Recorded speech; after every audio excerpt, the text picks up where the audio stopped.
Welcome to the Monday Night Raw review here on the WWE podcast. We've got so much to get to tonight with what happened on Monday Night Raw. We had a big return. We had a United States Championship match, an excellent segment from the Judgment Day, and a lot more. So this is going to be a fun show, guys.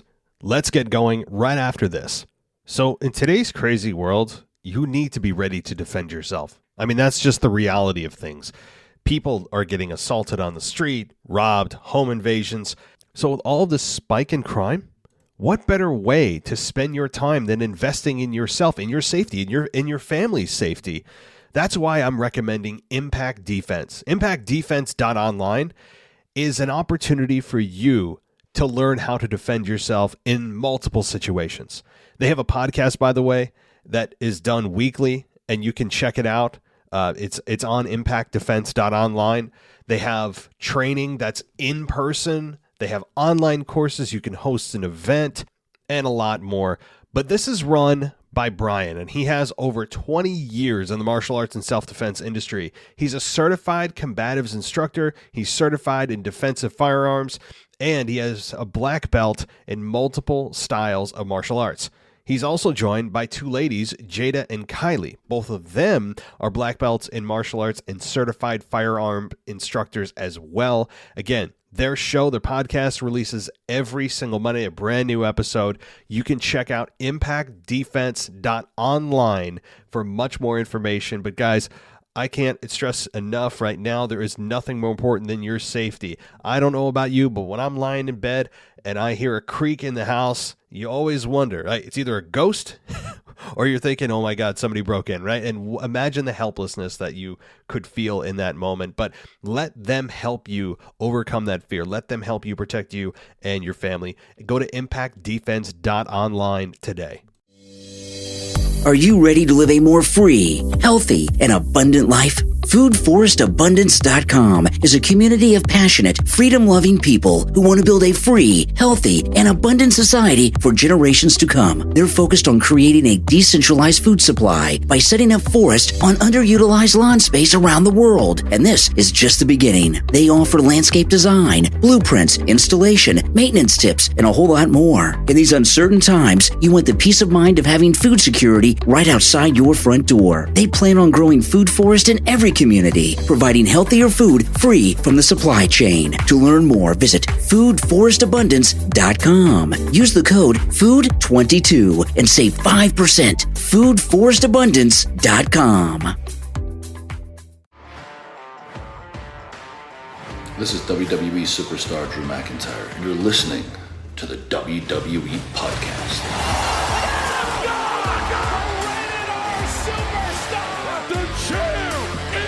The one that everybody wants, me. Becky Lynch is going to WrestleMania. Claymore! Austin 316 says I just whipped your ass. This is my iron. You're going to acknowledge me. Welcome to the WWE podcast Monday Night Raw review here on Tuesday, May 10th, 2022. Thank you, as always, for joining us here. And right off the bat, if you want to go ad-free, you can do that. You can just go to Patreon. There's $1. And also over at Apple Podcasts, there is also an option to go ad-free. That's all I'll say for that. And there's also a VIP area of our website if you want to go ad-free there. And right now we're running a promotion on our website, and you can use the promo code ROMAN. That'll take 50% off your first month. So it's $150 on the website for a whole month where it's video and it's ad-free everything. So not a bad deal. And speaking of patrons, I want to welcome to our Patreon family a few people that have joined over the last week or so. First is James Berg, AI or Al. I'm not sure if it's A. I'm assuming it's Al. I'm assuming I didn't have a robot join us. So thank you, Al, I believe. And also Jamie Johnson. Thank you so much, guys, for your support. And I hope you enjoy all that we have to offer here on the WWE podcast, especially the beloved Discord server that you guys are super entertaining with. I mean, you guys are just so fun to watch in the Discord server with all of your rants, your GIFs, everything else. Great stuff. And I hope you enjoy all of those benefits.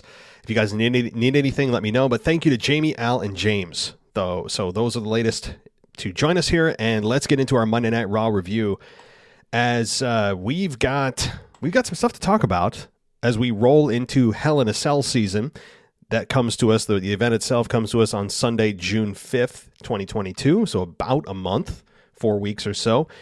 And this year feels a little bit different because some of the programs actually seem to make sense going into the pay-per-view. So it's kind of a happy accident on WWE's part, where there's a lot of years that this pay-per-view or this event feels forced. And it is forced, but sometimes by just happenstance, programs seem to make sense to fall perfectly in with this Hell in a Cell event.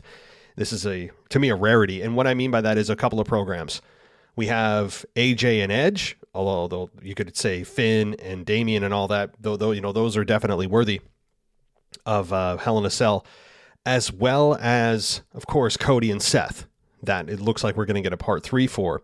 And I think that's the one that's going to be inside the cell. I actually believe that Judgment Day, it's not just Judgment Day, it's the Judgment Day, that, by the way. I think it's going to be a 6-man tag team match with Rhea Ripley involved. And it's going to be Liv and AJ and Finn versus Damian, Edge, and Rhea Ripley. That's my guess. That's going to take place at Hell in a Cell. And I think they'll be victorious there too. I don't think there's any need to have Judgment Day cool off at all. I think they are one of the shining stars of Raw, and it's getting better every week.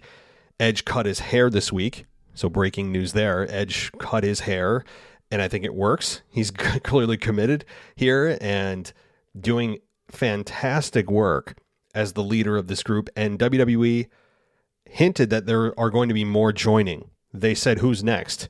And even Edge in his promo said that we are going to be growing.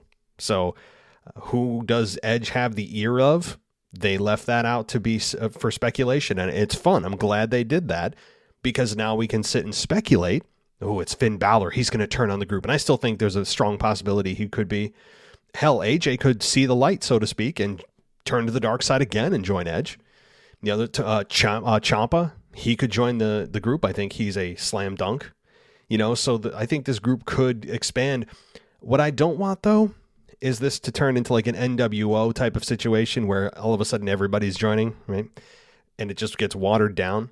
I want these picks to be very strategic, and I don't want them to come too fast and too furious. Oh, I haven't seen that movie in a while. Talk about, what was that, like 2002? Too Fast, Too Furious. But isn't there like 10 of those? Anyway, so I don't want the picks by WWE and Edge. I would assume Edge has a strong say in who joins this group. I don't want it to be just have Edge be the leader of this group that have 10 people behind him.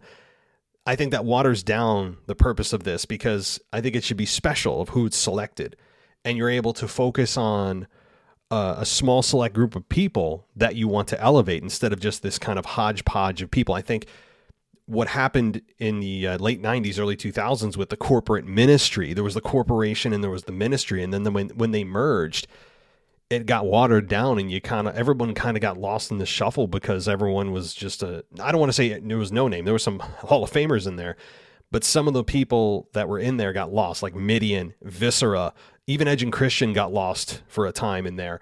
So I think that bigger is not better, and the picks for Edge's group need to be strategic. I would actually max out at 4. I don't know if I'd go to 5 people. Right now I would say he should have 3 people behind him. It would be Rhea, Damian, and one other person, probably Ciampa. That's who I would pick on his side. And I think that would be honestly a best decision. Now, if they go with 5, I won't hate it, but I would not go beyond 4 personally. I think it starts to get a little bit too much. But even when you look at the Nexus, something more recent than the corporate ministry, the Nexus, one of the better storylines that came across WWE over the last 15 years, while it didn't end well for the Nexus, a lot of those individuals got lost because there was just too many. Even at one point, CM Punk was the leader of it, and it got weird. So that's my point. But I'm loving what Edge has to offer on a weekly basis. His promos are great. I love the explanation by Rhea this week, with Rhea saying, hey, I'm done pleasing you guys. I sign your stuff at the airport. I sign your merchandise at the airport, and then I look on eBay and you're selling it. I'm tired of you using me. That's a great explanation. I have no problem with that. And Rhea saying that she saw what happened with Damian and Edge and how their careers have gotten better since they started this group and joined this group. And she said she wanted to be a part of it. It's all good stuff. I think Rhea Ripley is an excellent choice. Excellent choice. My fear, though, as I've alluded to over the last several weeks, prior to Rhea even being a part of this group, when she was just speculated to join, is that she's a female in a man's world, and she's going to be physically involved in a lot of what the men do, and the men will just kowtow to the fact that she's a female and they can't retaliate. We saw it this week. We saw it with AJ, where she interfered in his match and he hesitated. Or he wasn't in a match, he was just getting involved, and he hesitated. And he turned around and he was going to punch her, and then he didn't. Now, she didn't give him a low blow, but she did, physically, she put her hands on him. And so I guess the circumstances are going to have to be extreme for the men to retaliate, or they just don't at all. And to me, it's garbage. Not that I'm saying this group or the storyline's garbage, just the fact that because she's a female, she has this shield of immunity around her that she can do and say anything she wants with no consequences because she's a woman. I strongly disagree with that, to my core, disagree with that, not just in a pro wrestling sense, but just in a fundamental sense. In reality, outside of pro wrestling, I think it's nonsense that people, because of whoever they think they are, whatever sex they are, or whatever they identify, whatever it is, that they're just immune from stuff. Nonsense. And I know why WWE will be very selective, or they won't do it at all for women, for anybody putting their hands on women in any scenario, because of the PR pushback and the very hostile environment that we all live in society right now. Unfortunately, entertainment is not exempt from this cancer that's in our society right now, of just people at each other's throats and the political games and all that stuff that's going on. But anyway, so that came to fruition this week with AJ hesitating, and then even the announcer said, that he hesitated and thought better of hitting a woman. Let's see how far they can take it. I hope the crowd starts chanting bull. I hope they start doing that. If Rhea just on a weekly basis starts kicking and low blowing whoever, and the men just stand there and they just cower in the corner and put their hands up and just let the women be. I mean, I hope the crowd, if that happens, turns on it, because it's a really bad message to send, honestly. And anyway, I've said my piece on that. But overall, this storyline's really good. I love it. I absolutely love it. I have no complaints outside of that narrative that I think they're going to bow at the altar of political games in real life, honestly. So let's move on here. And let's see what we want to talk about. Let's get into RK Bro and the Street Profits. So RK Bro, they opened the show, and does anybody else, am I the only one screaming in an empty forest about the fact that everyone has to say welcome to Monday Night Raw?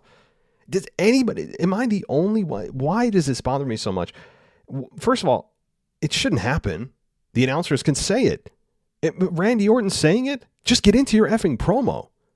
I know it's not Randy doing it. It's corporate, who for some reason just feels like people aren't going to know what show they're at or what show they're watching, so they have to say it to get a pop from the crowd. I don't know.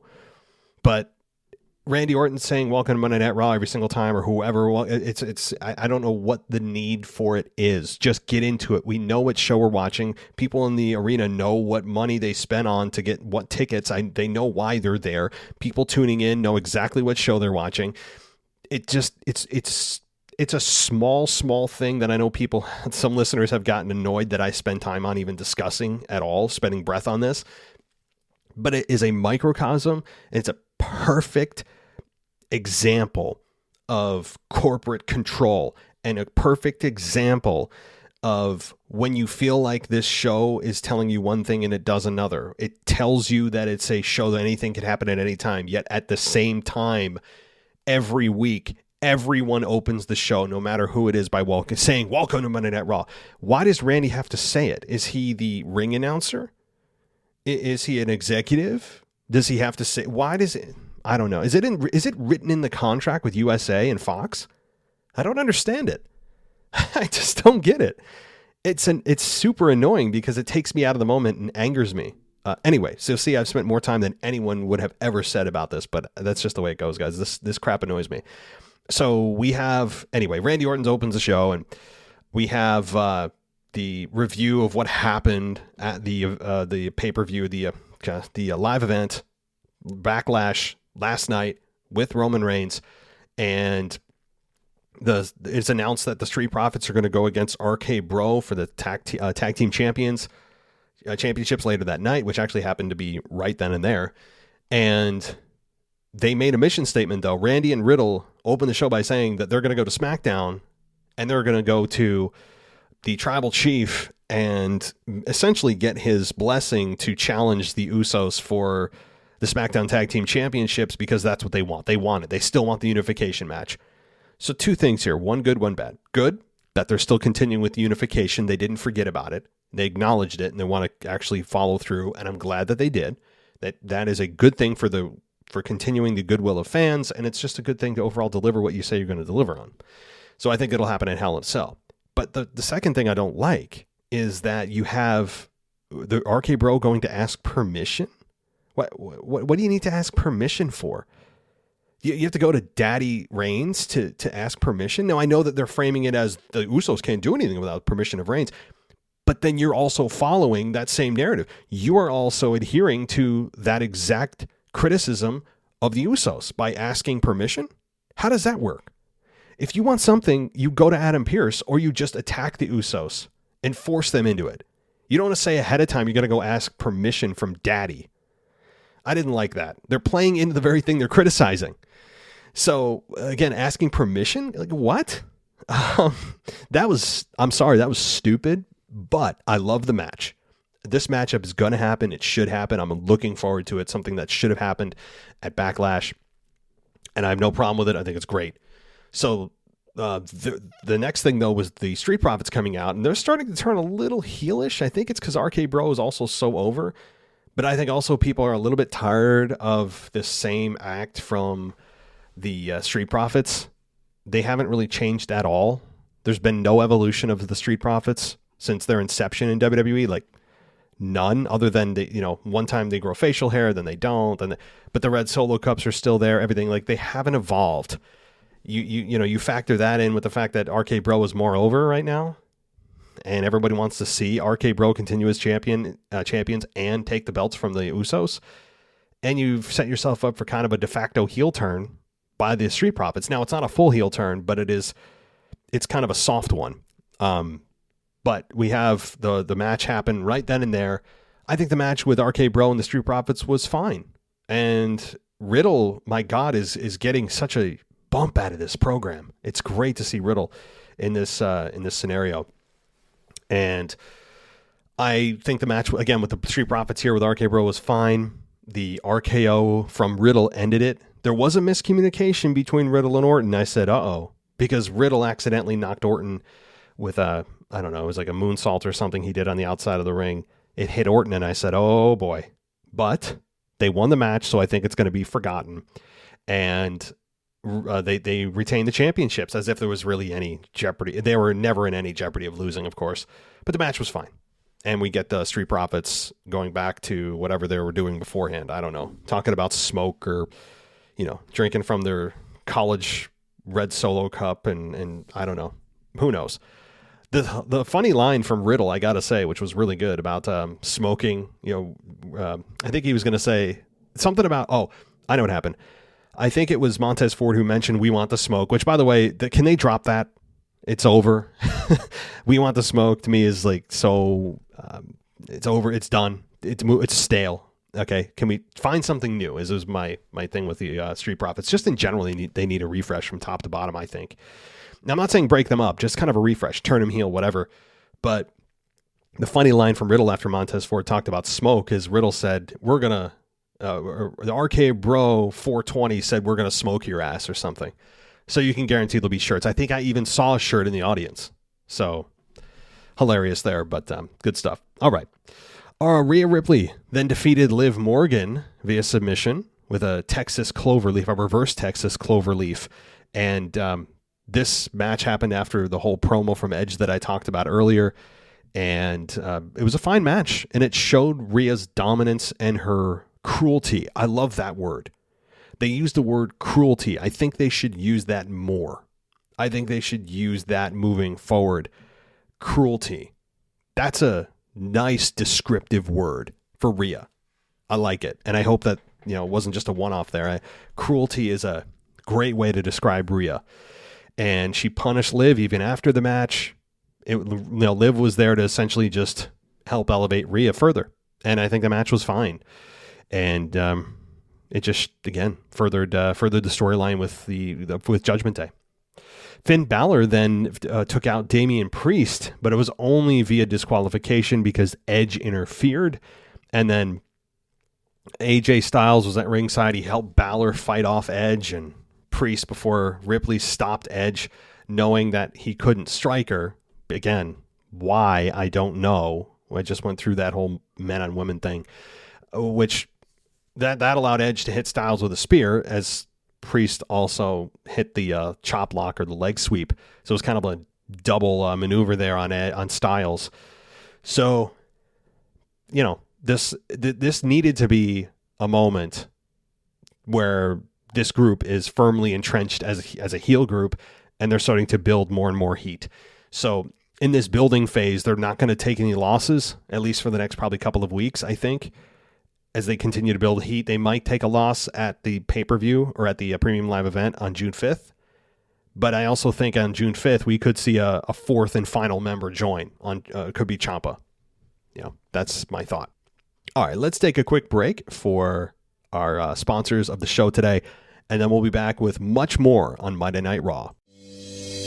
Are you ready to live a more free, healthy, and abundant life? FoodForestAbundance.com is a community of passionate, freedom-loving people who want to build a free, healthy, and abundant society for generations to come. They're focused on creating a decentralized food supply by setting up forests on underutilized lawn space around the world. And this is just the beginning. They offer landscape design, blueprints, installation, maintenance tips, and a whole lot more. In these uncertain times, you want the peace of mind of having food security right outside your front door. They plan on growing food forest in every community, providing healthier food free from the supply chain. To learn more, visit foodforestabundance.com. Use the code FOOD22 and save 5%. foodforestabundance.com.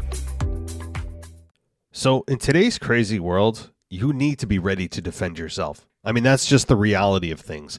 People are getting assaulted on the street, robbed, home invasions. So with all this spike in crime, what better way to spend your time than investing in yourself, in your safety, in your family's safety? That's why I'm recommending Impact Defense. ImpactDefense.online is an opportunity for you to learn how to defend yourself in multiple situations. They have a podcast, by the way, that is done weekly, and you can check it out. It's on ImpactDefense.online. They have training that's in person. They have online courses. You can host an event and a lot more.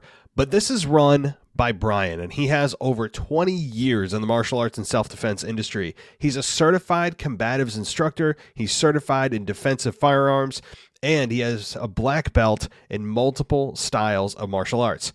He's also joined by two ladies, Jada and Kylie. Both of them are black belts in martial arts and certified firearm instructors as well. Again, their podcast releases every single Monday, a brand new episode. You can check out impactdefense.online for much more information. But guys, I can't stress enough right now, there is nothing more important than your safety. I don't know about you, but when I'm lying in bed and I hear a creak in the house, you always wonder, right? It's either a ghost or you're thinking, oh my God, somebody broke in, right? And imagine the helplessness that you could feel in that moment. But let them help you overcome that fear. Let them help you protect you and your family. Go to impactdefense.online today. Welcome back to the WWE Podcast. Let's get back to more great wrestling audio.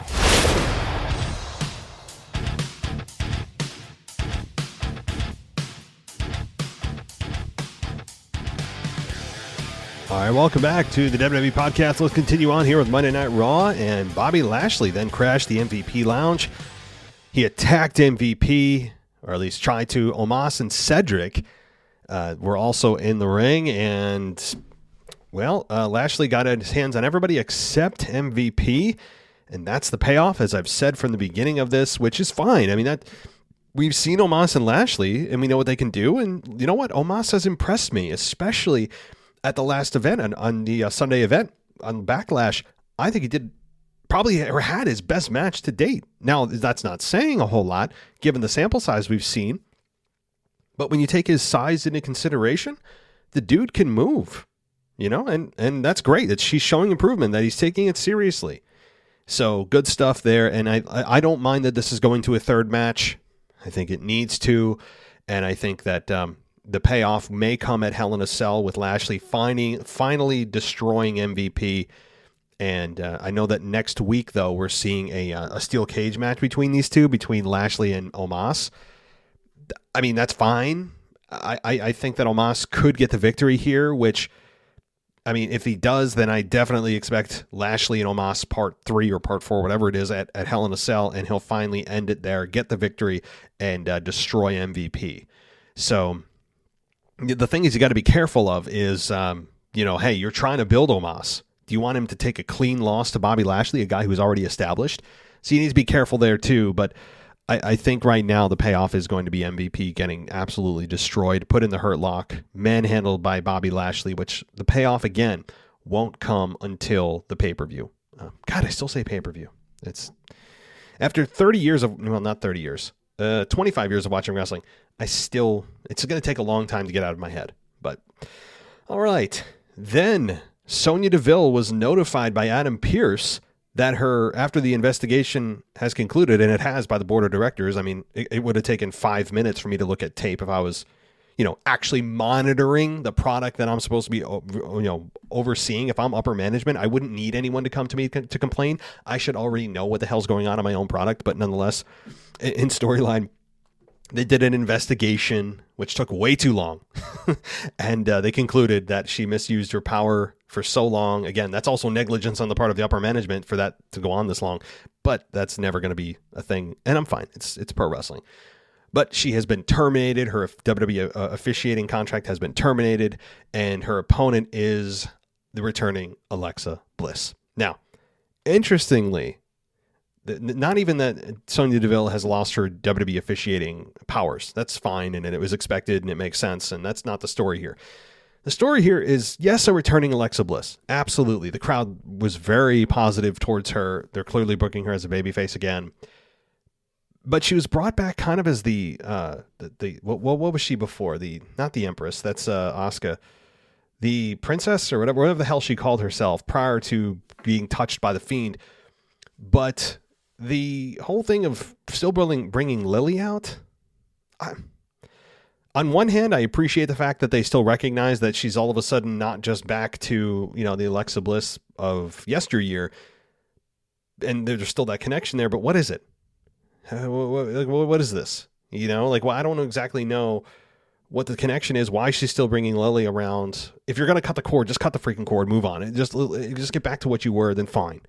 But if you're going to bring Lily around for no reason, then I don't get that. I'm not quite sure on where they're going to go with this, and I don't think they know either. But Alexa Bliss in a very short match, which is kind of discouraging, honestly. She's back, and that's great, and she had a good reaction. But she had a really short match. It was a DDT to Sonya Deville, and then she got hit Twisted Bliss and got the victory. And Sonya Deville was absolutely distraught on the outside, just screaming in agony. Not from necessarily losing the match, but also because of the termination of her WWE officiating contract.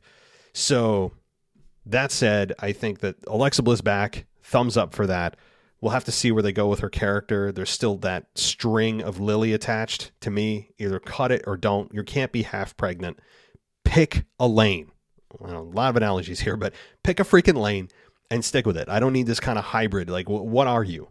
For so long, she's been this kind of abstract personality backstage with therapy sessions and playgrounds and like all these weird things, and Lily being a winking doll. Like, to me, she needs to get back on track. Just clean the slate, wipe it clean, move on. What are you?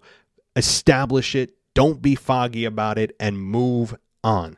If she's this hybrid, kind of still there, kind of still wacky, Lily's still there, that's not going to work. They need to pick a lane. So I hope they do that. And Alexa Bliss, I really miss her in the ring. I'm glad that she at least had a kind of a match on Raw, even if it was about 5 seconds long. And I hope it continues with, maybe she does continue with Sonia into the pay-per-view. I did it again. Into the Hell in a Cell event. Maybe she does, maybe she doesn't. But I hope that next week she's not gone from Raw. You know, they have been an on and again, off again thing. I know Alexa or Lexi Kaufman just got married to Ryan Cabrera. So, you know, that's great. So she got married recently. So things seem up for her in her personal life. Hopefully professionally they follow suit. All right. So let's see. Kevin Owens and Alpha Academy then attack Ezekiel as Kevin Owens came out as Ken Owens in a hilarious wig and kind of grayed his beard, pretending that he's Ken Owens, trying to show Ezekiel that what you're doing is absolutely ridiculous. And then Kevin Owens said that I'm really Kevin Owens, and he attacked Ezekiel after Ezekiel was playing along with him by saying, okay, Ken. Like he was actually believing that he's Ken and not going into Kevin's whole game that he was playing. And Kevin Owens continuing to call him a liar. He said, there's nothing more I hate than a liar. It's to me, it's Kevin Owens is making this whole thing. This is stupid, but Kevin Owens is making it, and it's working, I think, as well as a storyline of this caliber could work, right? There's a ceiling to something like this, and Kevin Owens is at the ceiling. And it's working just fine because Kevin Owens is making it work by him being a complete hypocrite, saying that he hates nothing more than liars when that's all he's done his entire career is lie. That's what makes this funny. And Kevin Owens in the wig and the beard, it was great. I don't have anything wrong with this at all. I mean, again, you have to understand that this is not going to be the main storyline running through Raw. It's one of those side storylines. So therefore your expectations should be adjusted as such. And I think they're doing the most that they can with something like this. But Alpha Academy was attacked by Ezekiel, or he defended himself until Otis came into the ring.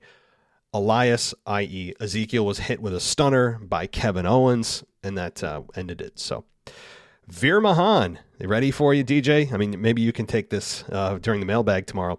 Veer Mahan defeated Frank Loman, and guess what? Via a submission with the cervical clutch. So another no-name local talent gets destroyed by Veer Mahan.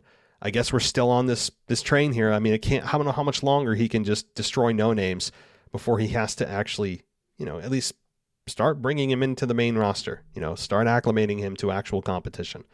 So hopefully in the next few weeks or month at the very most. Sasha Banks and Naomi defeat Doudrop and Nikki ASH when Naomi hit Nikki ASH with a facebuster. So, hey, I mean, Sasha and Naomi beat them. Doudrop and Nikki are a team now, and that's it. It was not a long match. It was okay.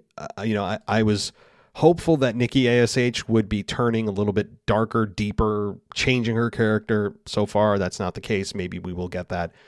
But at least there's a quote-unquote tag team division for the women. And I say that very loosely.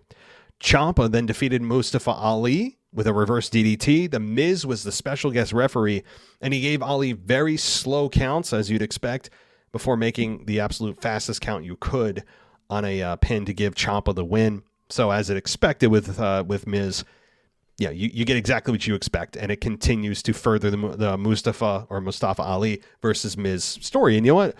I have no problem with Ali and Miz. I think that they're capable of a very good match, and that's it's crazily complimenting the Miz too. He's not a bad in-ring performer. He's not a bad in-ring wrestler. He's good, dare I say. Just he just has the complete lack of ability to evolve as a character. That's my whole thing with the Miz.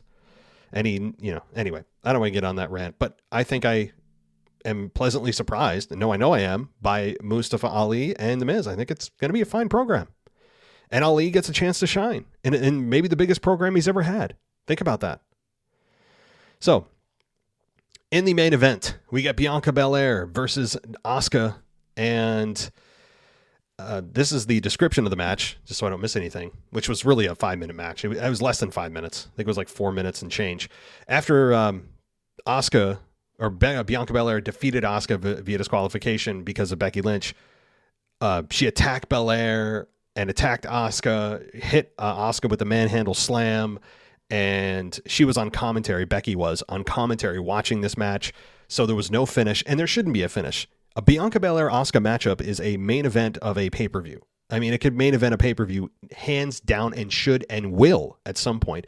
So there shouldn't be a winner here, on top of the fact they're both baby faces. So you kind of knew going in with Becky at ringside, she's going to pull some kind of shenanigans. We'll get another disqualification loss here. And, you know, it's actually, I'm not angry about it because there shouldn't be a clear-cut winner here, given the circumstances and where Bianca and Asuka both are. They both can't afford a loss right now. They both need to continue with their winning ways, and I think that this is going to result in a triple threat, probably at Hell in a Cell, with Asuka, Bianca, and Becky. I mean, that's probably what happens. I would imagine Bianca, Asuka, and Becky are in a triple threat for the women's championship, Raw Women's Championship at Hell in a Cell. That's my guess. That's not official. I didn't Adam Pearce the thing. I didn't make anything official. That's just my own take and thoughts on it. So, all right. Well, dang. This has been a pretty quick Monday Night Raw review. I thought overall, if I was going to give the show a grade, I'd give it a C+. It was okay. Yeah, it didn't blow me out of the water. It advanced some storylines. I'd say C+. If I'm in a better mood, B-. It was okay. And it was just above average. I think it did what it needed to do. As you heard also on Raw, they didn't announce where they were until Edge tried to make fun of the city. Hartford, by the way. Hartford, Connecticut. Why they couldn't announce why they're in Hartford is beyond me. I mean, they only said they're in Connecticut until Edge brought down the town. So another one of those things that just constantly get under my skin, that WWE feels they're too big for their britches and don't want to present that they're in a town that doesn't have a professional sports team. That's the measuring stick. I guess that's the qualification, as I say every time, that when they don't announce the town that they're in or city, is if the team has a professional sports team or it's the capital. If it's the capital of the state or if it has a professional sports team, congratulations, you are tall enough to ride the ride, and you will get a actual stamp on the TV when they open Raw of where they are, and you'll get a mention of where they are in several promos. If you're in a town that they deem not worthy, you'll either get a mention as a derogatory way of mentioning where they are with the specific town, or they'll just say generally where they are, the state only, or they're in the shadow of this or the state campus of that. It's a bunch of nonsense, right? Like, it's all about perception. I mean, who's honestly watching this? Even if you're a network executive or if you're a stockholder, shareholder, you're watching this and you're sitting there go, wait a minute, they're in Evansville, Indiana? I'm taking my money out of this company. I mean, who is that small? The only people that actually, I think, care about it are the egos in upper management of WWE. That's it. They don't, and namely Vince McMahon, who doesn't want to, he wants to hide and mask where he is. He doesn't want to give the specific location, so it's just a general location. I mean, I won't be surprised if at some point when they're in a very quote-unquote small town that they don't even mention the state they're in. I mean, Vince hates Southern stereotypes, or rather he plays into them, but he also hates the Southern draw. He doesn't like the Southern hospitality type of, he doesn't like the way Southern people act. He loves to play on stereotypes and insult Southern people, and especially hates quote-unquote small Southern hick towns. You hear it every time they're in a town that doesn't qualify, quote unquote, for a mention on Raw, where they just, berate the town. I wouldn't be surprised if they just start saying, United States, acknowledge me, right? They don't even mention, or maybe they say Southeast, acknowledge me. Maybe they at least use the region of the United States. They just mention the general area, right? Like lower 48. Anyway, okay, I'm getting way beyond here, but thank you everybody for listening. I wanted to get that out too, because it's one of those things that is just so small of WWE to do. But overall, guys, a C+ Raw. It was good, or okay to good.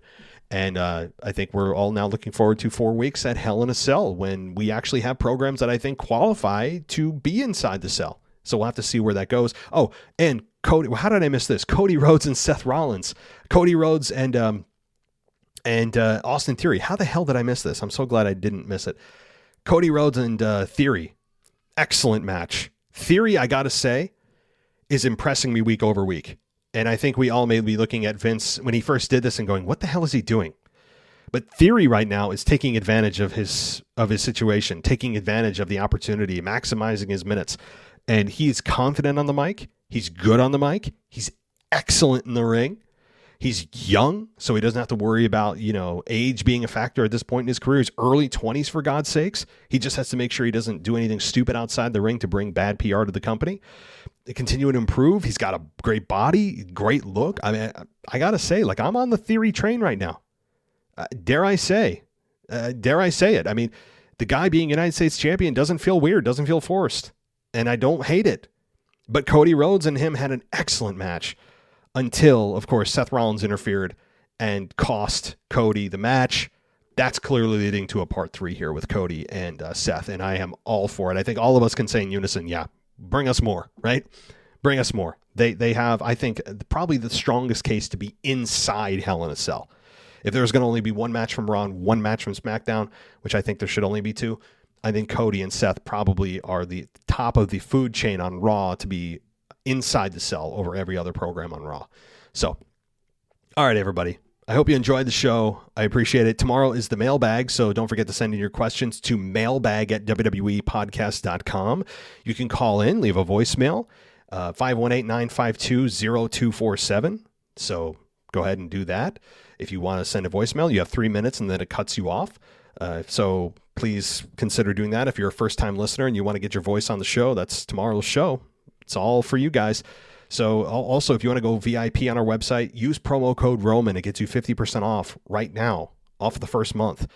And you get all the access to all of our exclusive audio, which is the After Dark show. I just posted a new After Dark show. It's very R-rated, okay? Adults only on that show. And that's available on our website and on our Patreon page. If you want to go on our Patreon page and support us, it's available there too. So just search patreon.com/WWE podcast. Thanks everybody for listening. As always, take care. I'll talk to you next time. So in today's crazy world, you need to be ready to defend yourself. I mean, that's just the reality of things.